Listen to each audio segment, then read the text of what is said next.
Penuntun Saat Teduh Sinode Gereja Kristen Jakarta, Jumat 19 November 2021. Mengumpulkan harta di surga. Matius 6 ayat 19-20. Janganlah kamu mengumpulkan harta di bumi. Di bumi ngengat dan karat merusakkannya, dan pencuri membongkar serta mencurinya.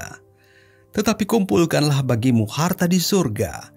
Di surga ngengat dan karat tidak merusakkannya, dan pencuri tidak membongkar serta mencurinya. Rajin pangkal pandai, hemat pangkal kaya. Demikian peribahasa yang lazim kita dengar di sekolah dulu, bukan? Ketika kita tidak memboroskan uang kita, namun menabungnya dengan baik, maka pada saatnya nanti kita akan menikmati hasil jerih lelah kita dengan baik pula. Salah satu cara menabung adalah dengan berhemat. Menabung bertujuan untuk kebutuhan hidup di masa tua nanti. Bila kita termasuk orang yang rajin menabung untuk hari depan kita di bumi ini, bagaimana dengan mengumpulkan harta di surga? Apakah panggilan ini juga masuk dalam salah satu agenda hidup kita?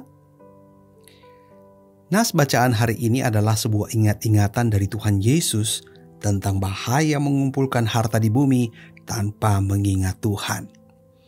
Mengumpulkan harta di bumi tanpa mengingat Tuhan hanya akan berujung pada sebuah kekecewaan. Mengapa demikian? Ya, karena harta di bumi ini fana adanya.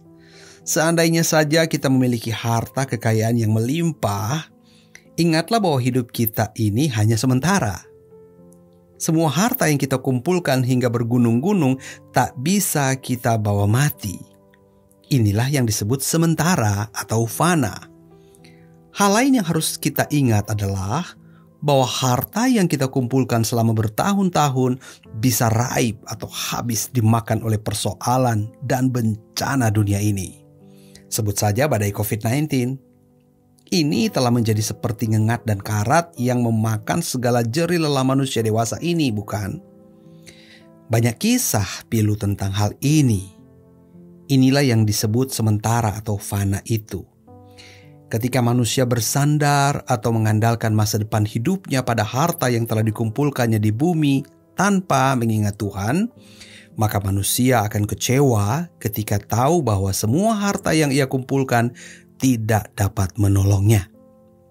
Saudaraku, mengumpulkan harta di surga adalah sebuah pilihan hidup seorang anak Tuhan yang tahu dari mana ia berasal dan kemana ia akan pergi. Kita harus tahu bahwa kita berasal dari Allah dan kepunyaan Allah sendiri. Kita harus tahu bahwa kita akan pergi menuju rumah kepunyaan Allah, yaitu rumah Bapa di surga. Oleh sebab itu, bagaimanakah cara hidup orang yang tahu bahwa dirinya adalah kepunyaan Allah?